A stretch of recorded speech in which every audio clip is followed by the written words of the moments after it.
కంటి అద్దాల నుండి శాశ్వత విముక్తి పొందండి. లాసిక్ సర్జరీ 14,000 మాత్రమే. వివరాలకు సంప్రదించండి. ఆంధ్రప్రదేశ్లో నామినేటెడ్ పోస్టుల భర్తీ ప్రక్రియ శరవేగంగా సాగుతుంది. గతంలో ఉన్నటువంటి చంద్రబాబు నాయుడు గారి 3 ప్రభుత్వాలు చూసిన సందర్భంలో కూడా ఇంత వేగం ఎప్పుడు చూడలేదు. ఈసారి వరుస పెట్టి నామినేటెడ్ పోస్టుల భర్తీ కార్యక్రమం పూర్తి చేసి ఇదే క్రమంలో అసెంబ్లీలో కీలకమైనటువంటి విప్, చీఫ్ విప్, అలానే డిప్యూటీ స్పీకర్, శాసన మండలికి సంబంధించినటువంటి పదవుల భర్తీ విషయంలో కూడా చంద్రబాబు నాయుడు గారు ఒక కన్క్లూజన్ తీసుకున్నారు.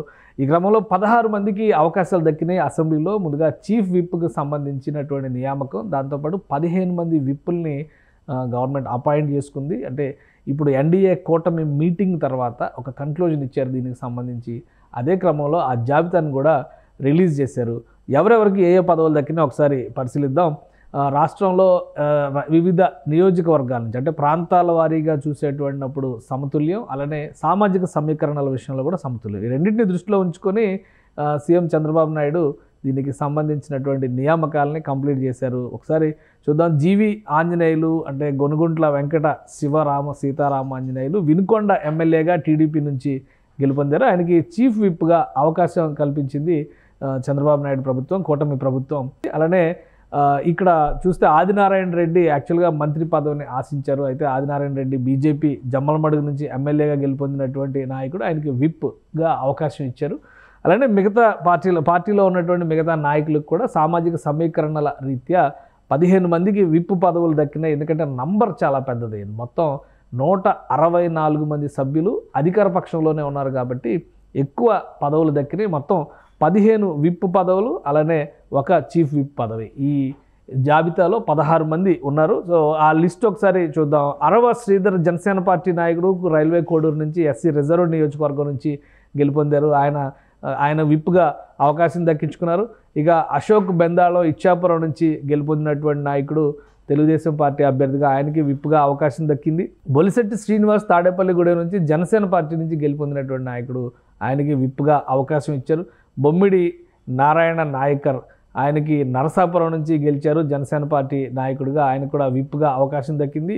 ఇక బోండా ఉమామహేశ్వరరావు విజయవాడ సెంట్రల్ నియోజకవర్గం నుంచి తెలుగుదేశం పార్టీ అభ్యర్థిగా గెలిచారు, ఎమ్మెల్యేగా ఉన్నారు, ఆయనకి విప్గా అవకాశం దక్కింది. ఇక బోండా ఉమా తర్వాత చూస్తే దాట్ల సుబ్బరాజు అంటే దాట్ల బుచ్చిబాబు అంటారు, ముమ్మిడివరం ఎమ్మెల్యేగా టీడీపీ నుంచి గెలుపొందారు, ఆయనకి విప్గా అవకాశం దక్కింది.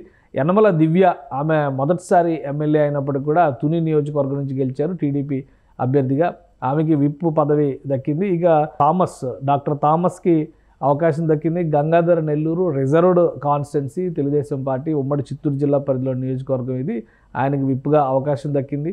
ఇక తోయక జోగేశ్వరి కురుపాం నియోజకవర్గం ఎస్టీ రిజర్వ్డ్ నియోజకవర్గం ఇది, టీడీపీ అభ్యర్థిగా గెలుపొందారు, ఆమెకి విప్ పదవి దక్కింది. కాలువ శ్రీనివాసులు విప్ పదవి దక్కింది. రాయదుర్గం నుంచి ఆయన ఎమ్మెల్యేగా గెలుపొందారు. గతంలో మంత్రిగా చేసినటువంటి అనుభవం కూడా ఉంది, అలానే ఎంపీగా కూడా చేసినటువంటి నాయకుడు. ఇంకా మిగతా నియోజకవర్గాల పరంగా చూస్తే కూడా ఆంధ్రప్రదేశ్లో ఉన్నటువంటి ప్రాంతాలు అంటే రాయలసీమ, ఇటు దక్షిణ కోస్తా, అటు ఉత్తరాంధ్ర, అలానే ఉభయ గోదావరి జిల్లాలు, వీటన్నిటికీ తగ్గట్టుగానే ఈ అలాట్మెంట్స్ చేసినట్టు కనిపిస్తుంది. మాధవి రెడ్డప్ప గారి కడప ఎమ్మెల్యేగా గెలుపొందారు టీడీపీ అభ్యర్థిగా, ఆమెకి విప్ పదవి దక్కింది. ఇక పీజీవీఆర్ నాయుడు గణబాబు విశాఖపట్నం వెస్ట్ నుంచి టీడీపీ అభ్యర్థిగా గెలిచారు, ఆయనకు విప్ పదవి దక్కింది. తంగిరాల సౌమ్య నందిగామ ఎస్సీ రిజర్వ్ నియోజకవర్గం ఎన్టీఆర్ జిల్లా నుంచి టీడీపీ అభ్యర్థిగా గెలిచారు, ఆమెకు విప్ పదవి దక్కింది. అలానే యార్లగడ్డ వెంకట్రావు గన్నవరం నియోజకవర్గం నుంచి ఉమ్మడి కృష్ణా జిల్లా పరిధి, ప్రస్తుత కృష్ణా జిల్లా, విభజిత కృష్ణా జిల్లాలో కూడా ఇదే నియోజకవర్గం ఉంది. అంటే మచిలీపట్నం పార్లమెంట్ స్థానం పరిధిలో ఉండేటువంటి నియోజకవర్గం. అక్కడ నుంచి యార్లగడ్డ వెంకట్రావు ఫస్ట్ టైం గెలుపొందారు, ఆయనకి విప్ పదవి దక్కింది, టీడీపీ అభ్యర్థిగా గెలుపొందినటువంటి. ఇది మొత్తం మీద 15 మందికి విప్ పదవులు దక్కాయి. అలానే మిగతా అసెంబ్లీలో మిగతా పదవులకు సంబంధించినటువంటి నియామకాలు అన్నీ పూర్తయినాయి. అయితే ఆసక్తికరమైనటువంటి మలుపు ఏంటంటే ఇందులో కీలకమైనటువంటిది ఇప్పటి వరకు ఉపసభాపతి నిర్ణయం జరగలేదు. ఆంధ్రప్రదేశ్ అసెంబ్లీకి సంబంధించి సభాపతిగా అయ్యన్న పాత్రుడు బాధ్యతలు తీసుకున్నారు, కానీ ఉపసభాపతి ఎవరు అనేటువంటి చర్చకి ఒక కన్క్లూజన్ ఇచ్చేటువంటి ప్రయత్నం చేశారు చంద్రబాబు నాయుడు. రఘురామ కృష్ణరాజుని ఉపసభాపతిగా డిసైడ్ చేశారు. దీనికి సంబంధించినటువంటి ఆర్డర్స్ రావాలి, అలాగే ఆయన బాధ్యతల స్వీకారానికి కూడా ప్రిపేర్డ్గా ఉన్నారు. ఈ సెషన్లో ఆ ప్రక్రియని పూర్తి చేస్తారు. ఇక శాసన మండలికి సంబంధించినటువంటి విప్ పదవుల నియామకాలను కూడా ఏపీ సీఎం కంప్లీట్ చేశారు. అధికార కూటమి పక్షాన ఆయనకు ఉన్నటువంటి బలాలను దృష్టిలో పెట్టుకొని చూస్తే, ఎందుకంటే శాసన మండలిలో ఇప్పటికి కూడా విపక్ష వైసీపీ బలమే ఎక్కువ ఉంది. అయితే ఉన్నటువంటి నంబర్స్ రీత్యా 3 విప్ పదవులు, ఒక చీఫ్ విప్ పదవి వచ్చింది. సో ఆ క్రమంలో పంచుమర్తి అనురాధ బీసీ వర్గాలకు చెందినటువంటి నాయకురాలు, ఆమెకి విప్ పదవి, ఇక్కడ చీఫ్ విప్ పదవి దక్కింది. టీడీపీ అభ్యర్థిగా ఆమె గెలుపొందారు.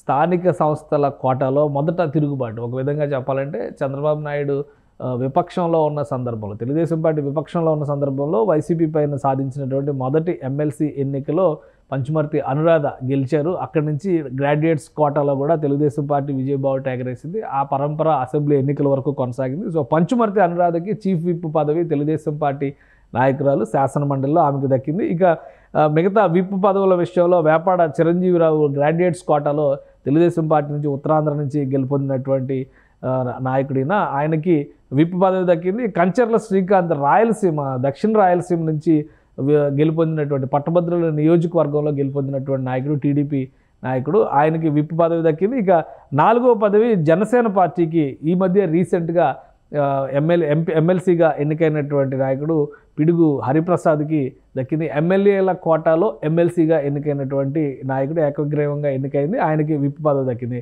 సో శాసన మండలిలో 3 విప్పులు, ఒక చీఫ్ విప్ నియామకానికి జరిగింది. ఆల్రెడీ శాసన మండలిలో విపక్ష నేతగా యనమల రామకృష్ణుడు వ్యవహరించారు. ఇప్పుడు అధికార కూటమిగా మారింది కాబట్టి విపక్ష నేత పాత్ర ఇప్పుడు బొత్స సత్యనారాయణ వైసీపీ నాయకుడిగా ఆయన చేస్తున్నారు. సో అధికార కూటమి బలం శాసన మండలిలో పరిమితంగా ఉన్నటువంటి నేపథ్యంలో ఈ నియామకాలు కూడా ఆసక్తిగా మారి ఆల్రెడీ ఇప్పుడు గ్రాడ్యుయేట్స్ కోటాకి సంబంధించి 3 నియోజకవర్గాల్లో ఎన్నికలు జరుగుతున్నాయి.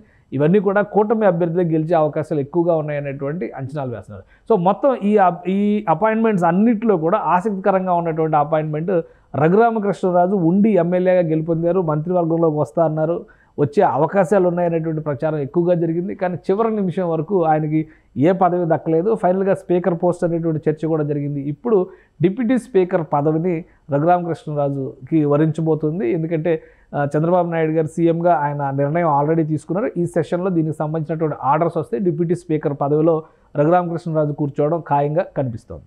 సుమన్ టీవీలో మీ పర్సనల్ అండ్ బిజినెస్ ప్రమోషన్స్ కోసం కింది నెంబర్కి కాంటాక్ట్ చేయండి.